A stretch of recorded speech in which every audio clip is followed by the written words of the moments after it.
Hi, everyone around the world.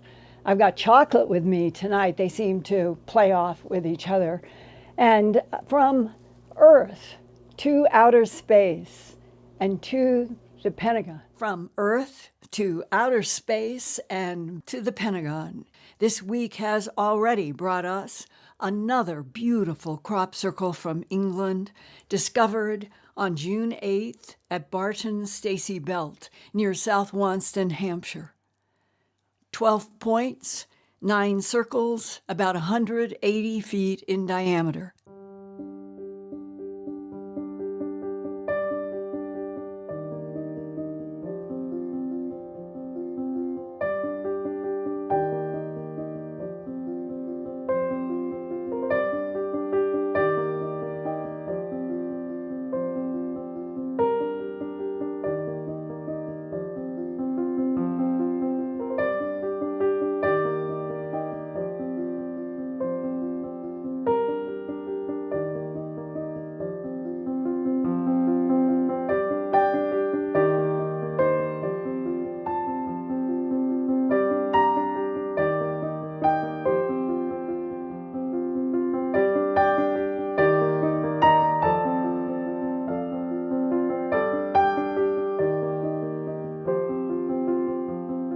From that 12-pointed crop circle to another mysterious geometry, this is rotating out in the asteroid belt. It's called Ryugu.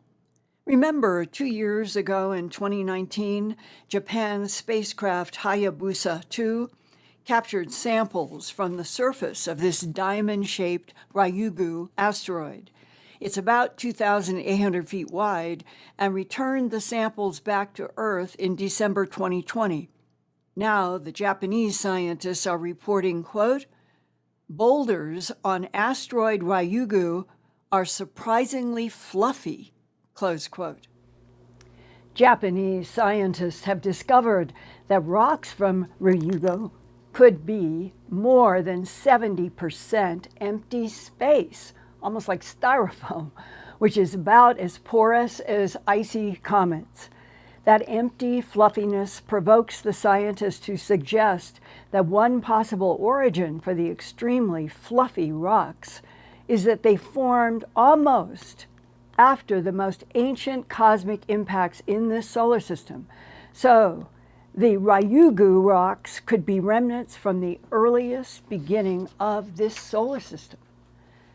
The Pentagon has been taunting us in the 180-day countdown with what I think are phony deflections, asserting that UAPs are definitely not United States technology, while coyly saying there is no evidence they are not alien technologies either.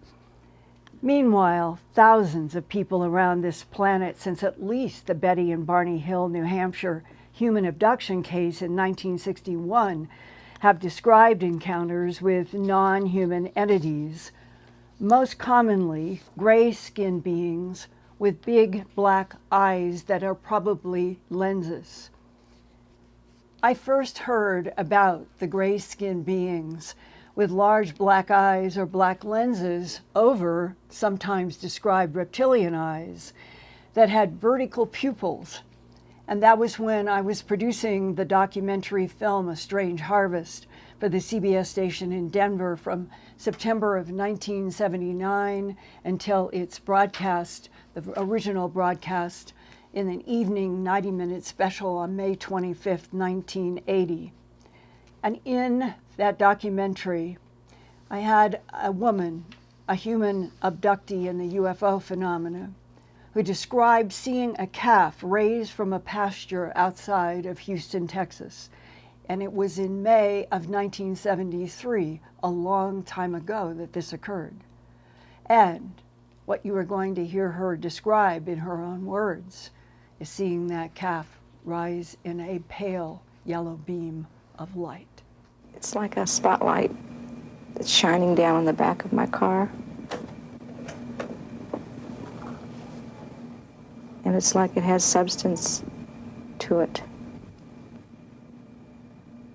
I can see an animal being taken up in this. I can see it squirming and trying to get free. How is it being cut up?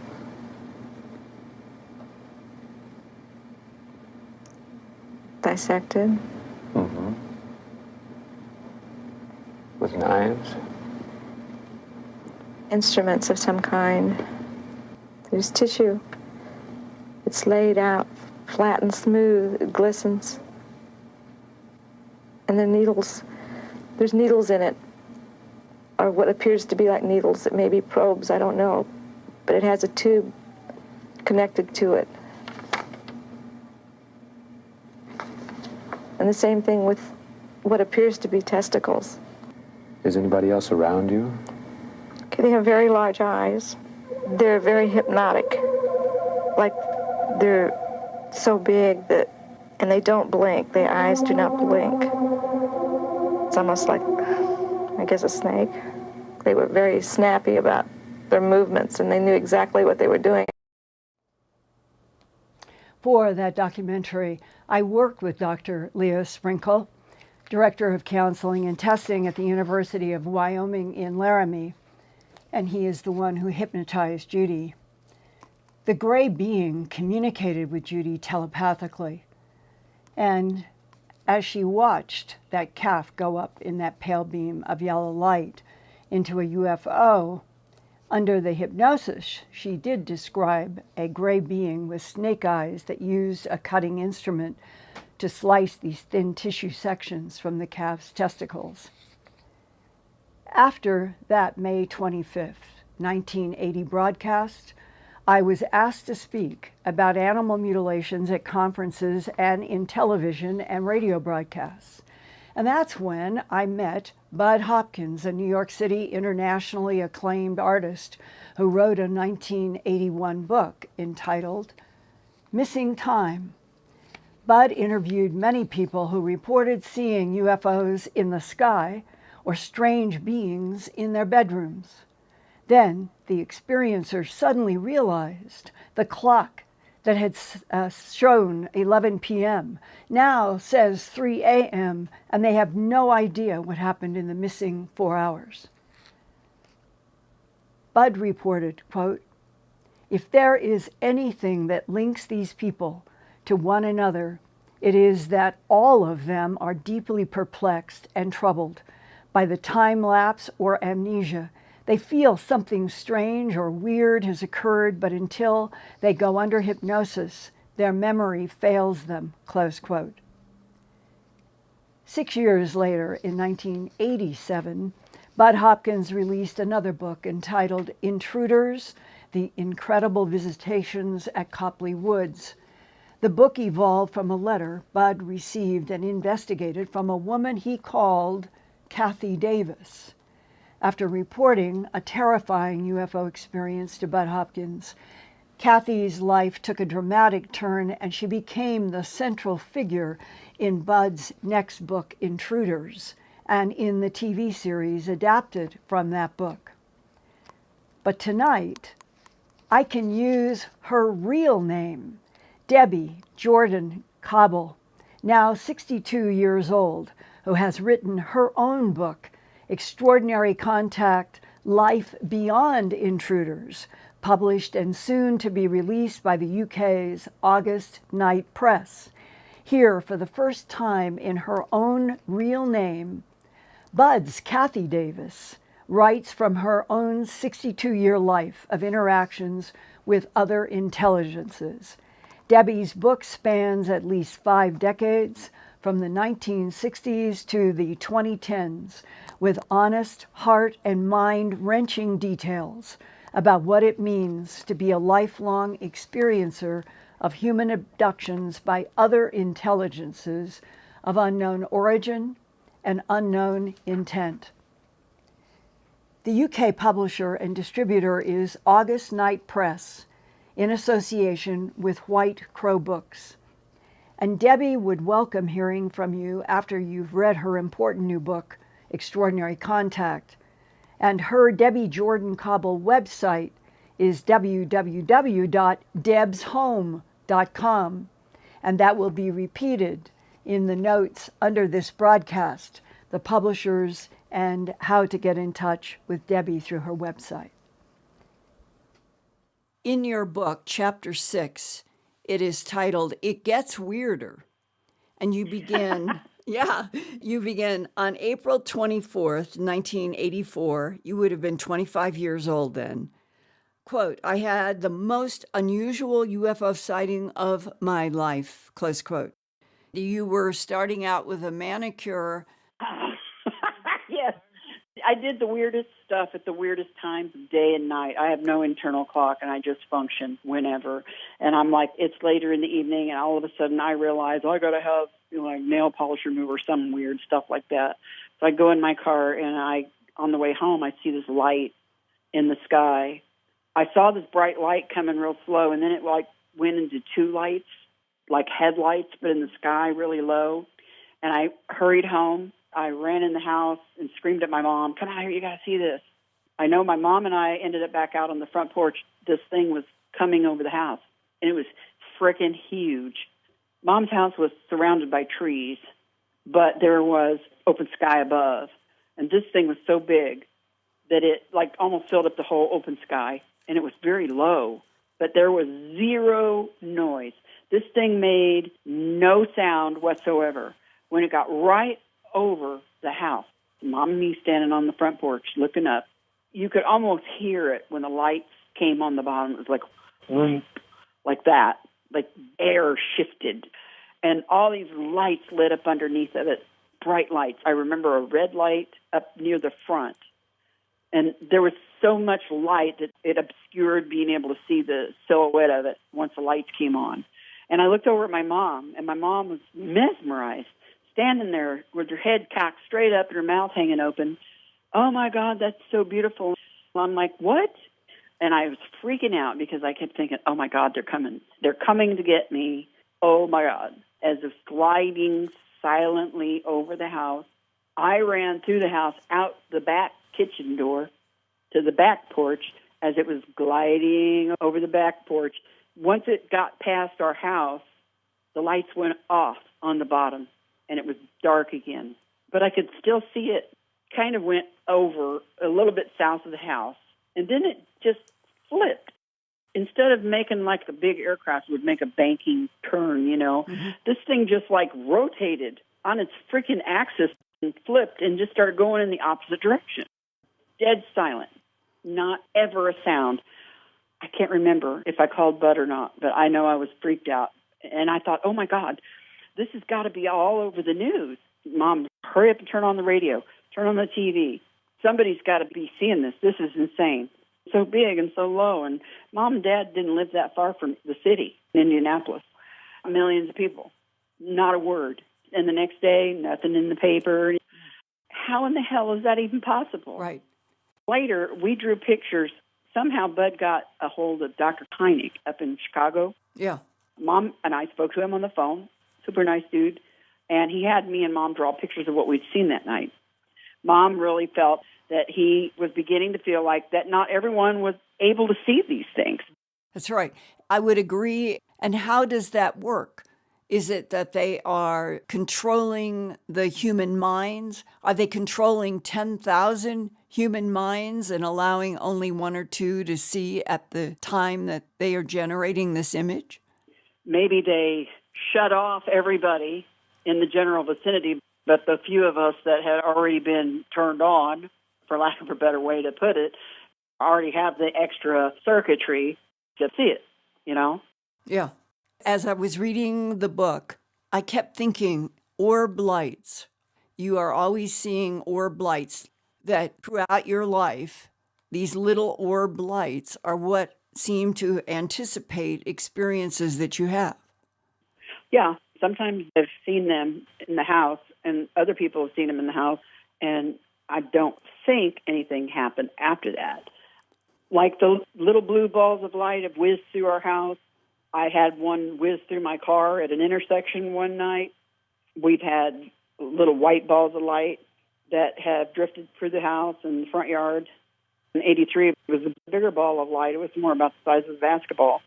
I tend to think, at least in most cases for myself, I almost feel like those balls of light are consciousness of some kind, or some kind of an energetic being, actual life form, not just a ball of electricity or static. And I felt sometimes I almost got the distinct feeling that they were either checking on me, making sure I was okay, or doing something that I don't understand or know what they're doing regarding me. So I've always felt protected in a way, and I've always felt like whoever I've been having interactions with, it has been mostly the Greys, but there have been some human-looking people as well. I feel almost I feel related to them in some way. The impression I get from them is that they know me. I don't remember them, but they know me. They've known me my whole life. And maybe then some, I don't know. Just the feeling I've always gotten.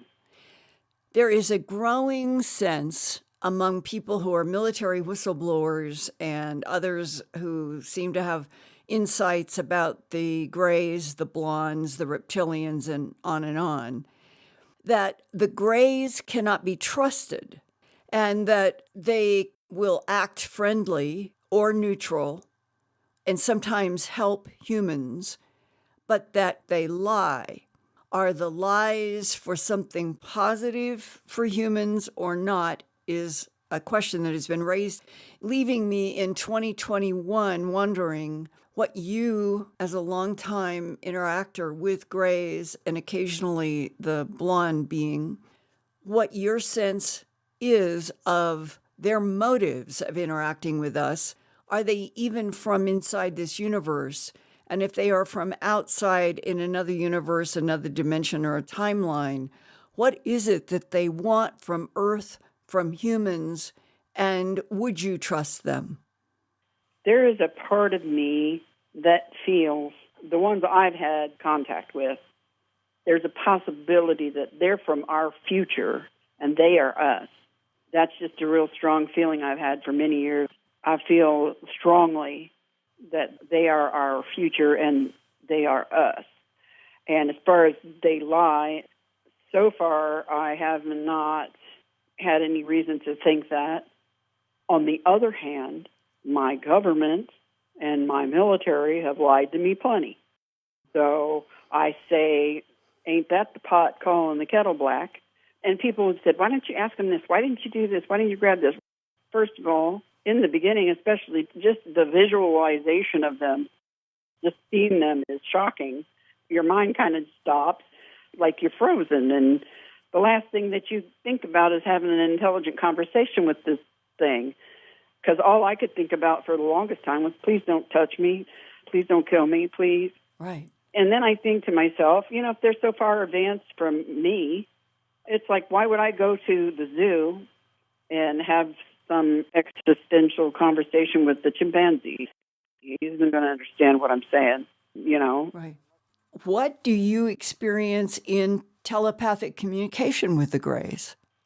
I don't ever remember seeing people's mouths move.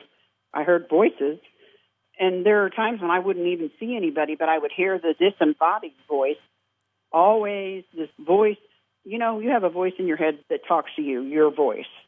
But I didn't see where it came from. I didn't see the person. But then when I was at the place, wherever it was I was at, and I saw that child for the first time, and that gray thing was talking to me, it was more of like he was thinking to me, and it was up to me to find my words to convey to me what he was thinking to me. It's so hard to tell somebody that hasn't experienced it. People who have worked in intelligence in the military have told me that they understand that at least the Greys communicate directly with the human language center in the brain telepathically. I understand the words, you know what I mean? They're just my words. Like your own thought voice, but you know it's not you generating the thought voice. Right. And then one time, I remember looking at that gray thing, and it was like I got hit with an emotion bomb. I quickly realized that this wasn't coming from me. I think he was trying to pull from me all of my human emotions and trying to give me something back, but didn't know which one to give me, so just threw them all at me in this big bomb. You know what I mean? I'm like, what the hell? Is this the one that is like a black turtleneck? Yes. Well, the government certainly seems to think that most of the Greys are artificial intelligence, leaving the question, who and where are the progenitors that made the Greys? I think, this is just my opinion, based on, again, experiences and things I've seen. The more human-looking ones, the Greys were the first contact that I remember having. But as I got older, I had contact with lots of strange-looking people, but they looked kind of human, mostly human. Some were gorgeous, beautiful, blondes, and then there were the people with the black hair and the dark, dark eyes and the pale skin. I mean, you could walk past one at Walmart and probably not even look twice. And do you think that the blonde Nordics and possibly a lot of hybrids are walking among us right now in 2021? Yes, I do. And I've even tried experimenting a few times. So, like, I'll see somebody that looks interesting and I'll try to, like, speak to them telepathically, and say just something like, hey, you hear me? And a couple times in my life, people have actually turned and looked at me and smiled, and it kind of freaked me out a little bit. So I just kept on moving. But I'm just so aware now. There's so much more to it. And it's exciting. It doesn't frighten me at all. What do you think is the relationship between the cycling that has been named reincarnation on this planet? The recycling of souls is the machinery of this universe. Why is that so important to the Greys and the non-humans? When I was a young little child, I had that dream that the sun exploded as I watched, and a million, infinite number of little light shards came off of it, and I was told that each of us is a little shard of that light, and we go and have this experience somewhere, this planet, some other universe, some other planets, some other life form, a tree or an animal, and when you're finished and your vessel can no longer contain your energy, you leave.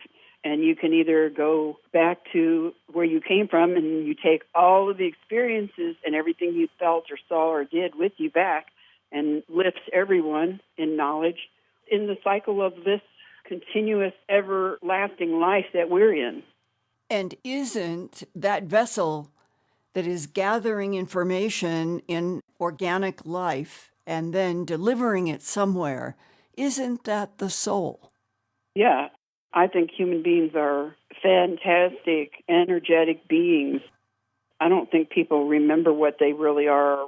I think that these experiences I had was to remind me of what I am so that I can remind what you are. Right. And hopefully steer away from the negative stuff. The negative.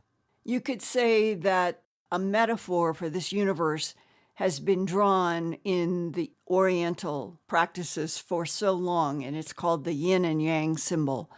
Why do you think that the black and the white and the black, the juxtaposition of dark and light and hate and love and death and life are seemingly so close in this universe.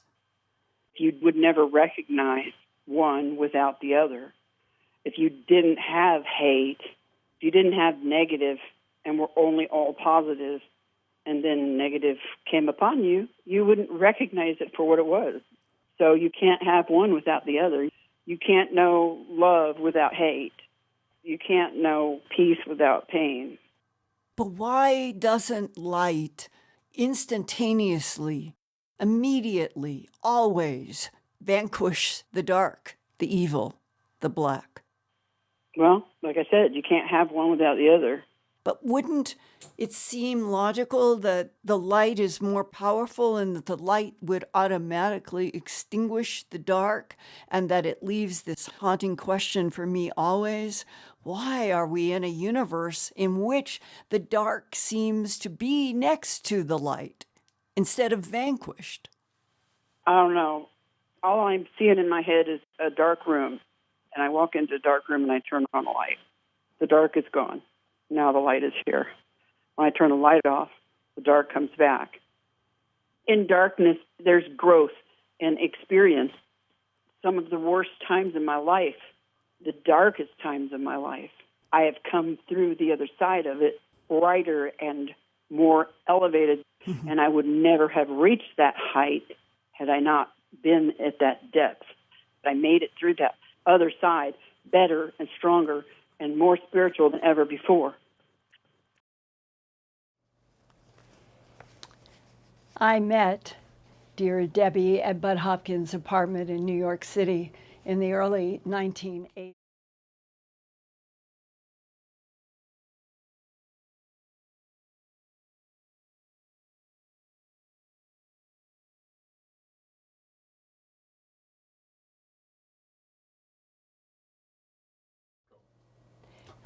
I met Debbie at Budd Hopkins' apartment in New York City and have always loved her spirit, intelligence, honesty, and the fascinating discussions we had with Budd Hopkins in the middle of us here on one of our fun discussions.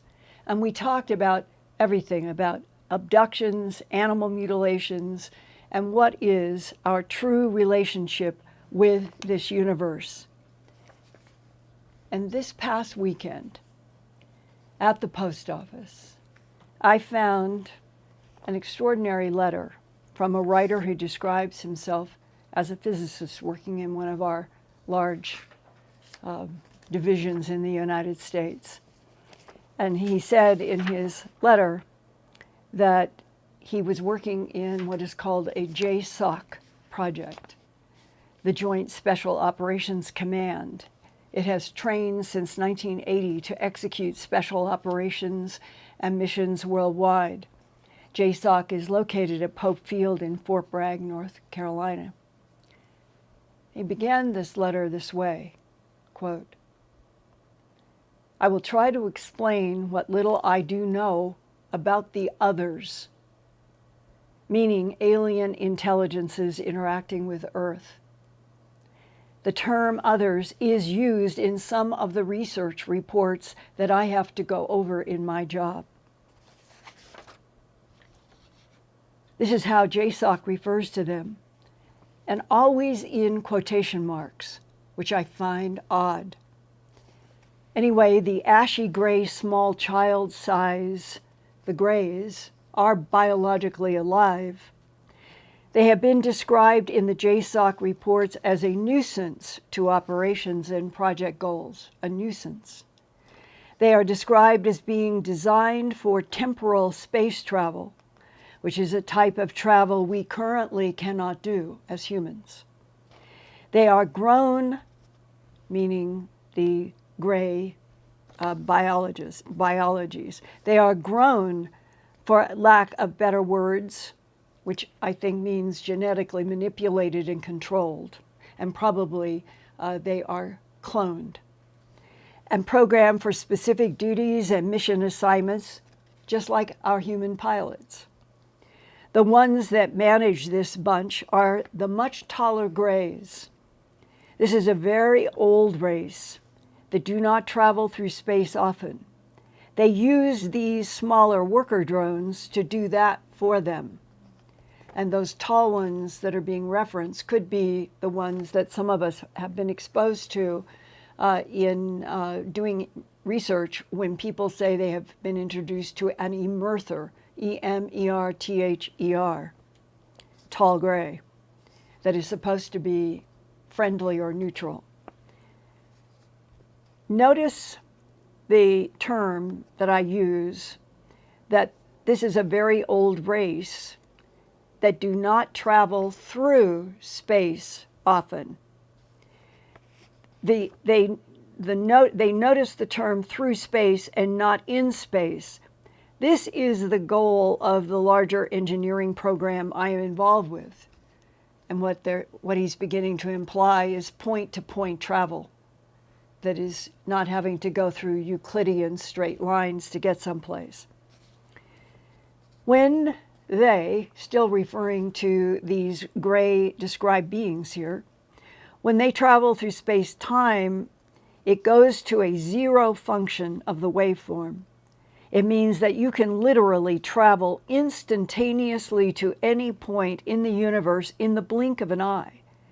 And this is the holy grail that JSOC wants at any cost, and I do mean at any cost. We understand some of it, but it uses concepts that are difficult to grasp and use current physics the way we understand at this point in time. There is an aspect of consciousness to this that we are just beginning to use and tinker with. This has to do with your questions about a projected reality when I have talked about this being a holographic universe. A projected reality from somewhere else into an existence that you and I experience every day. I will tell you this.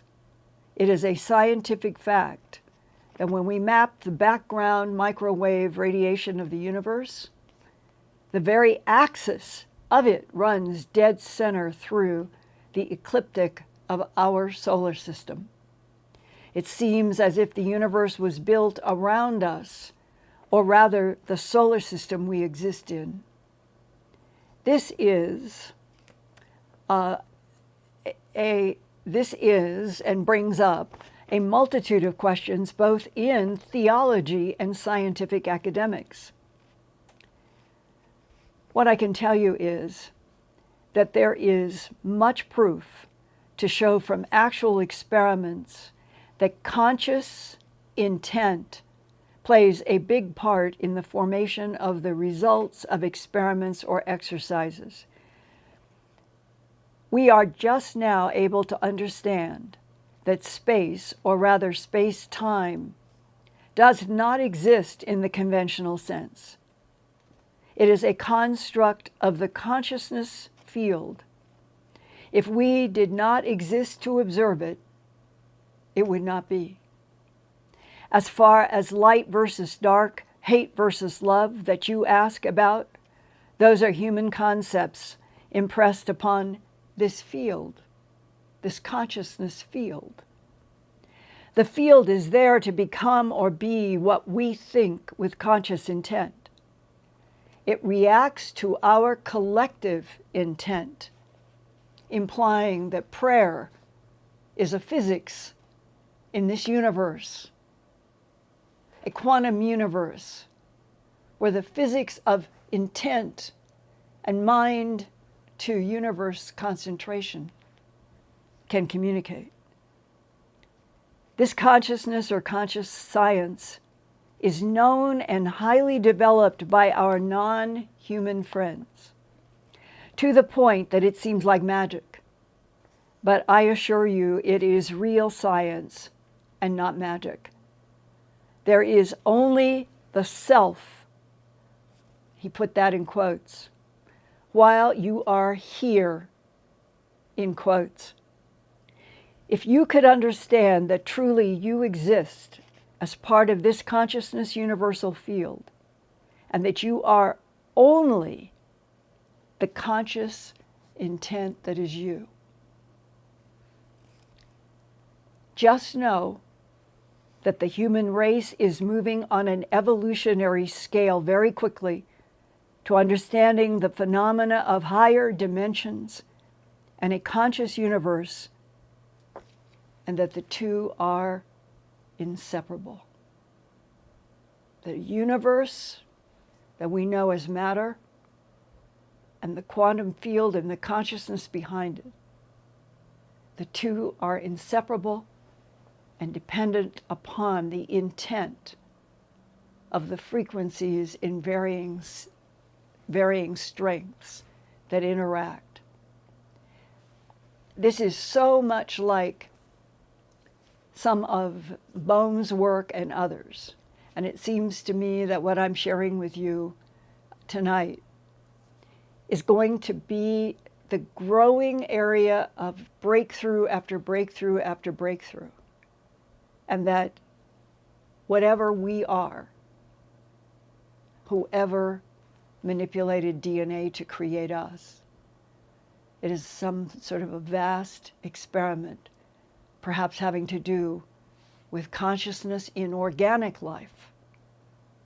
And that is the challenge of this universe, and that the yin and the yang symbol, as old as that symbol is, boils down everything I keep learning.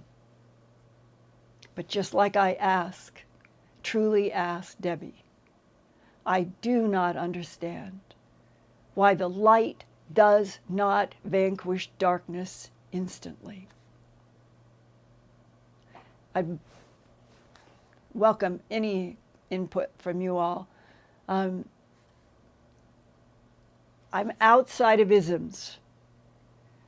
I want this to be heard tonight and your dialogue as trying to move into what appears to me to be increasing information coming to me about the true nature of consciousness as it works in this particular universe. And that outside of this universe, there could be another huge universe that is projecting this and on and on. So don't think in classic and ancient isms. Let's have dialogues now with each other about a whole new way to look at how our brains, our consciousness, and our souls interface with this universe that we are in, on this planet, which may have other planets, even within 50 light years, that are somewhat similar and is exactly the same kind of consciousness experiment happening there or different. As Debbie said, I find this to be a fascinating time. And the more that we can dialogue with each other about what we know, from those of you who are in agencies where you do have information and can share as much as you can, and for those of you who might be in the abduction category, if any of this is really ringing true with you, let me know. And Ian, I'm going to transition over to you. Well, first of all, I'd like to say thank you to the generous viewers in the super chat this evening, starting with Moonbird.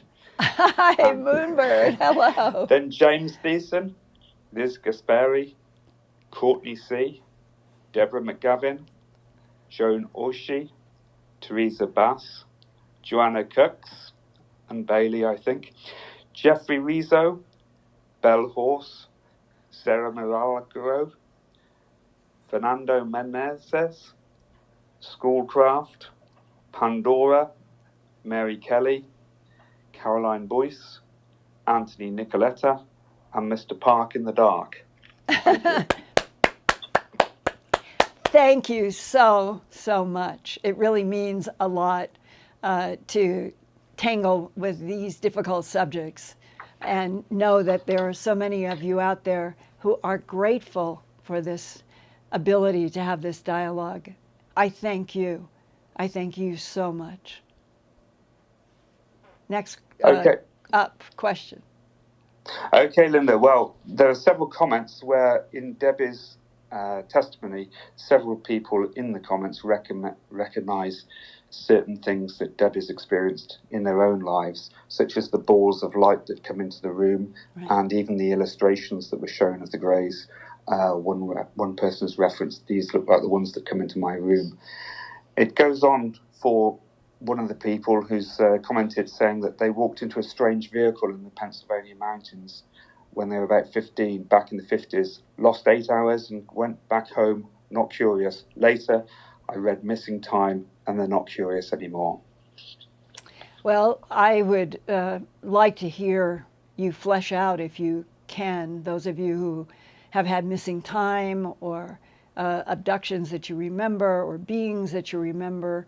And the one, I think, important theme to try to dig deeper into is, for those of you who may have had telepathic information, do you also get, going right to left, usually, sort of like a movie, a sequence of images, a little bit like a film and a little bit like fast snapshots?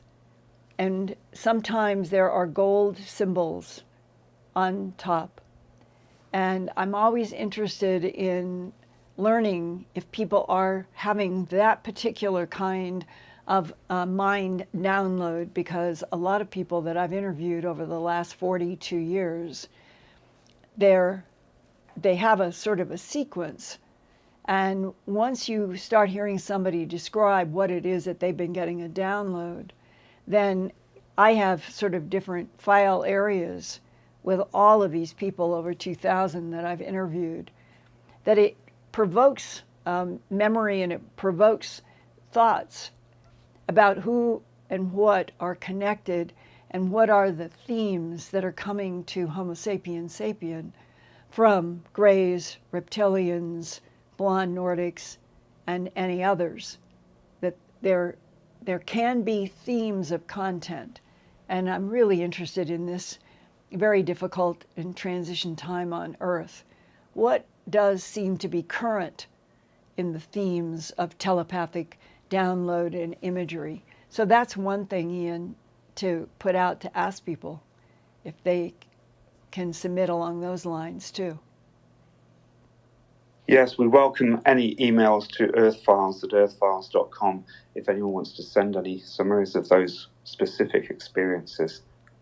With the movie-like or fast photos, Exactly, with the symbols on top. Yeah. Okay. Yeah.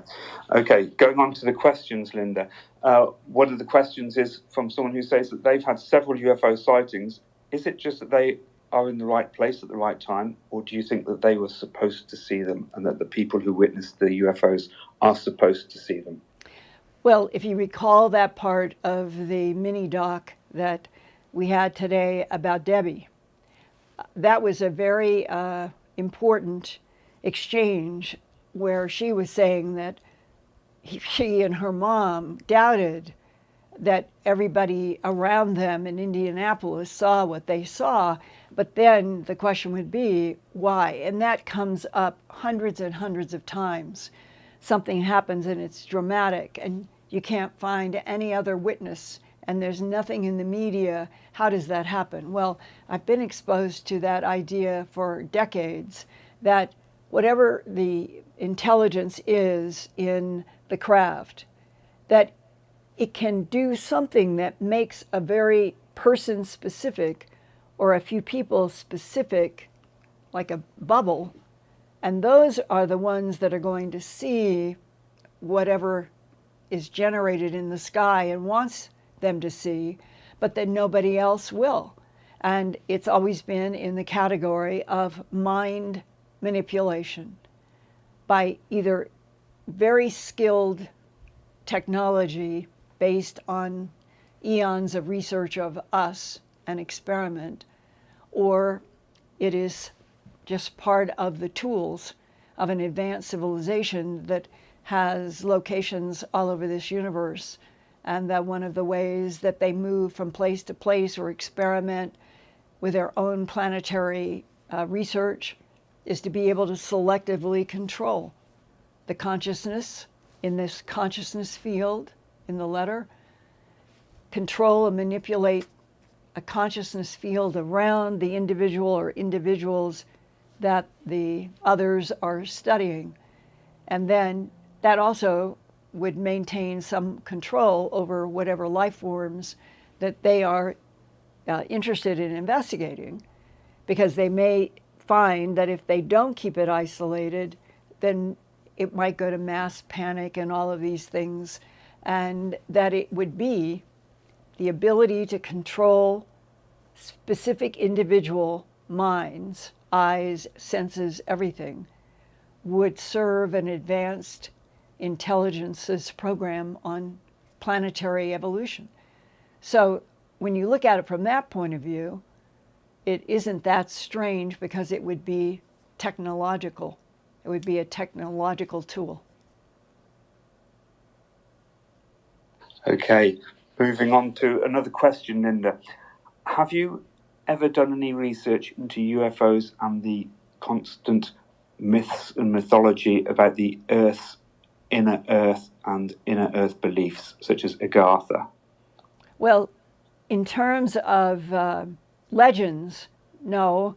I haven't studied legends, but I have had the 7-hour discussion with the analysts from the Defense Intelligence Agency, who gave me an incredible geophysical description of what they understand about this big Earth, and how there are these gigantic spaces way deep below the oceans, the basins of the oceans, meaning you would go down to the bottom, go through the bottom, you're no longer in water, and you would come out in huge cavernous places, and that the blonde Nordics especially, they like those kinds of spaces to base on a planet that they're investigating.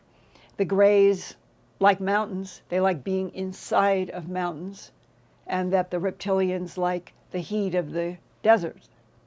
So if you ask these questions through the lens of if you were a geophysicist working for one of the extraterrestrial civilizations that I have no doubt exist, then you would have sort of an ABC list as you approached various planets, various moons, various bodies, that you would do technology to try to access what was inside of every planet and every moon, because all of it could be a sort of a contingent base that if you want to study that solar system and you want to do it safely and you don't want to alarm or interfere with whatever surface life might be there, then you want a place that's comfortable for you and you can operate from, and it's close to the system that you're studying,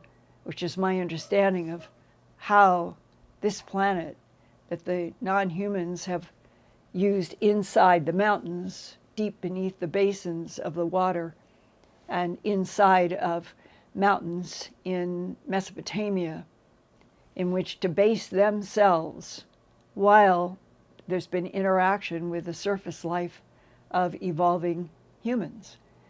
So in many ways, it's logical when you think about it. It's just that we have not been raised to think about Earth having huge spaces, because this is not the inner Earth legend. The inner Earth has the center of the Earth, but there is no possibility of that. At the center of this planet is a huge, hot, iron core, and it is 2/3 or 70% the diameter of our moon. That's what's at the center of our planet. These big spaces are between that region and coming up toward the surface. So the legends may have some link to the real communications about these kinds of basins that might have gone on, let's say 5,000 years ago, and we hear the legends and we're not getting the science. But I think the DIA guy, Ian, gave me science, even if we can't prove it. Okay. Linda, do you think that these others are here to observe humans as we break through to the true nature of this universe? And are they assisting, or is there any malicious intent? I was thinking the other day exactly along those lines, that if I were one of these advanced civilizations that was responsible for manipulating DNA and already evolving primates to create Homo sapien and Neanderthalensis before us and all these others, an experiment in organic consciousness, what would be the times that you would want to be back observing the whole system? It would be when you, being able to manipulate time, and that time and space don't have the meanings that we have. And when they talk about that you don't move through space, you move point to point in space, that being able to watch, I guess that's it, watch and observe if your experiment is organic consciousness in a universe that may have been made, literally made, as an entire university or experimental ground. And we've talked about this before, that the part of us that we don't acknowledge as being real, but it may be the most real part of us, is the soul, because it is quantum energy that is tied into the quantum universe. And the quantum universe is projected like a 3D hologram from another universe or another dimension.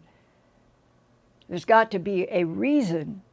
And in that letter, when he said, just know that the human race is moving on an evolutionary scale very quickly to understanding the phenomenon of higher dimensions and a conscious universe, and that the two are inseparable, and that previous statement was, if you could understand that truly you exist as part of this consciousness universal field, and that you are only the conscious intent that is you, what you emanate.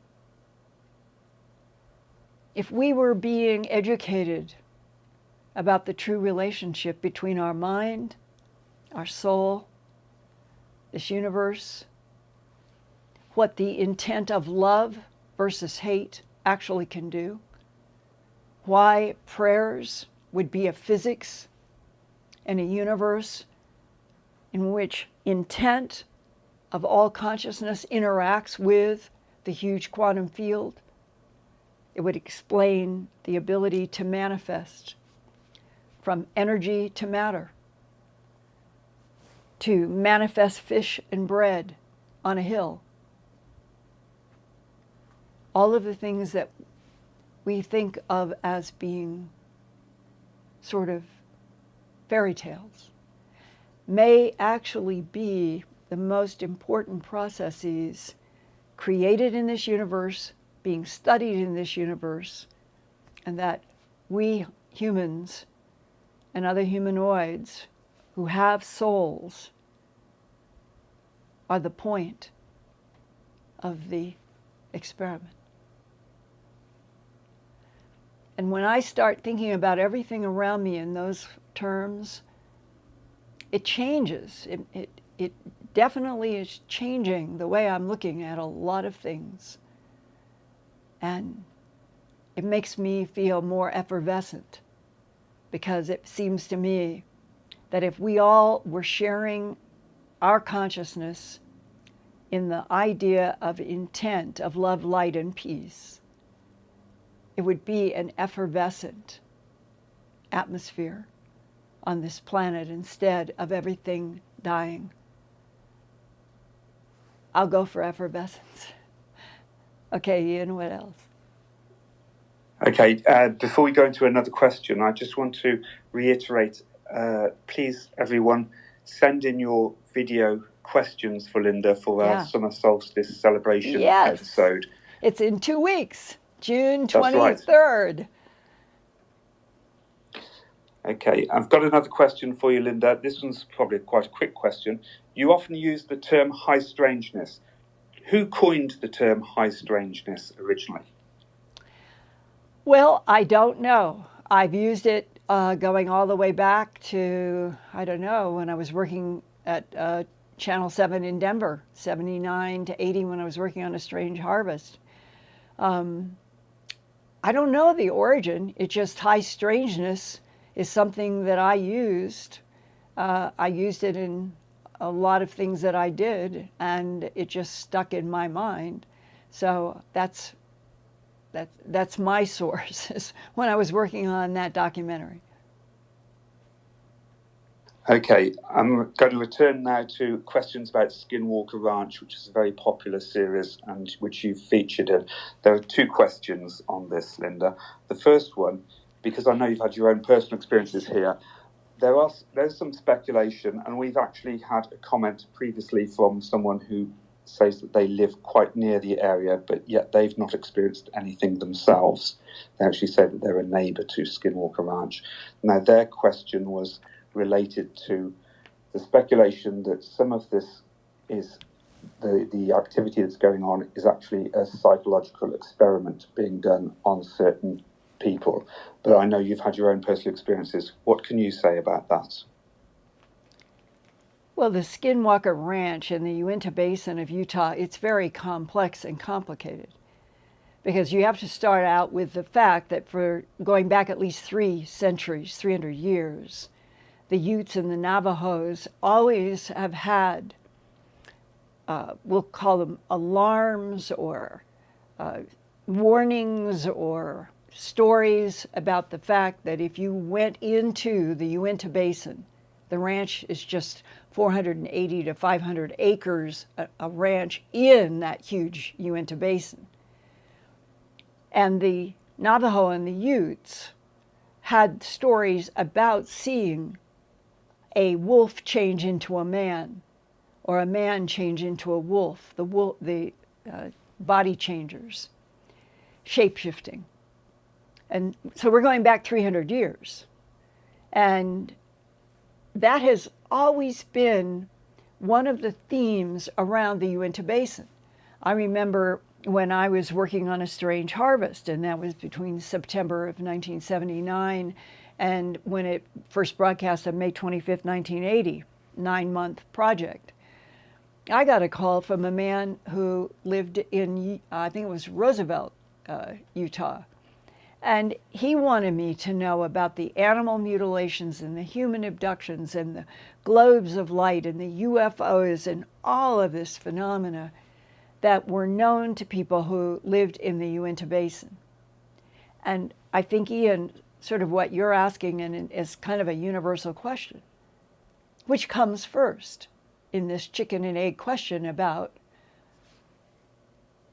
is the Uinta Basin a place of high strangeness for at least 300 years because there is a presence, a base of other intelligences that give off some kind of what I perceive as very negative energy there?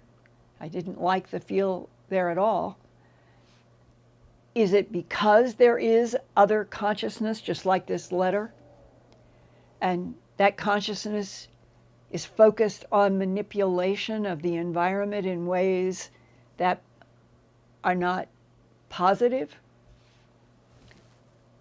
Why would the Ute and the Navajo have stories about seeing a wolf turn into a man or vice versa, going all the way back? And the same kind of thing happened when Terry Sherman moved his family onto that ranch back in around 1994. And then when I interviewed him for the first and only time in 1996, he was already at the end of his rope. It was the frustration in his voice and the fear of his family, of the red lights that were coming into the house and the kitchen and where they wanted to eat, and his wife would scream about get the red lights out of here. It was something they lived with and did not like. And the UFO activity and his running down one night after the red lights had come into the house, and his wife was just so upset and the kids were upset. And he grabbed one of his rifles that had a sighting telescope on and looked down from their house and could see some orangish triangles. And that's the night that, in his frustration and anger, and he ran down. He said he kept the gun with him, and he runs under what he could see through the scope was some kind of a huge craft. And the orange rectangles were like, it was orange on the inside and some kind of translucence. And he ran down and got under, and that's when he said he could see what he thought looked like two men, and that he gets telepathic communication somehow. Right? Gets the idea that they're arguing, and that what they're arguing about is, should they tell him, Terry Sherman, why they are there, what they are doing. And the part that he remembered and told me in the interview that I did for, I think it was Dreamland or Coast or both with Art Bell back in '96, is that he heard in his mind telepathically the words, "It won't do any good for us to try to explain to him what we are doing here." And that is as bottom line an answer to Skinwalker and the Uinta Basin in a way. But we humans have a hard time accepting or believing that something we can't see, hold, grab, tear, bite is real. The invisibility aspect of the intelligences that we are apparently dealing with, their skill with invisibility, their skill with the projection of three-dimensional holograms, that we cannot tell one of their projected trees from a real tree living here. I guess a lot of rejection sometimes is based on the concepts of those characteristics and technologies scare some people. But I have been by myself in so many rugged places, carrying formalin solution in a scalpel or scissors to collect tissue from mutilated animals. And I used to look up in the sky and think, boy, I am an easy target. If it's ETs that are mutilating these animals, wow, what do I do if? Well, I must have collected tissue for Dr. Altschuler, 30 animals over about 3 or some years, and I'm still here. And the animal mutilations are still on the planet everywhere. Human abductions go on all the time.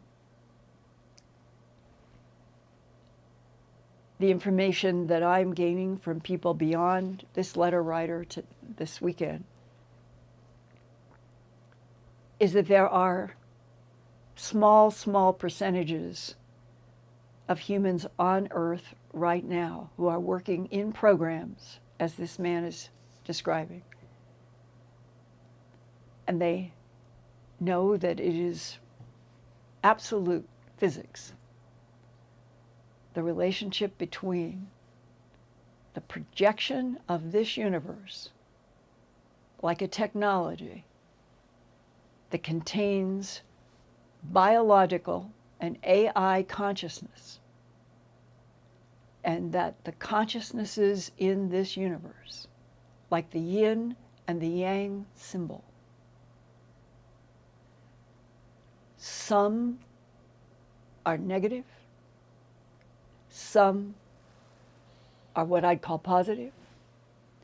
The dark versus the light, they're juxtaposed right next to each other in this universe.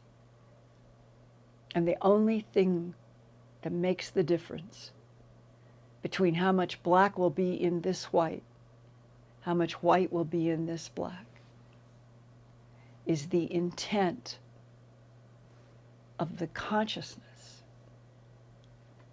of those that are in this universe with the ability to send out thought. The thought that dwells in the light. That is a major key. And on that note, I'm going to say big digital hug. I love you guys. And I'll see you next Wednesday. And send in your questions so Ian and all of us can get them organized for the June 23rd summer solstice celebration. We're getting up to 177,000, and our goal was originally 175. So we've gone through it, and in 2 more weeks, who knows where we will be. I love you for being there, and let's keep putting more white into the yin and yang symbol. See you next week.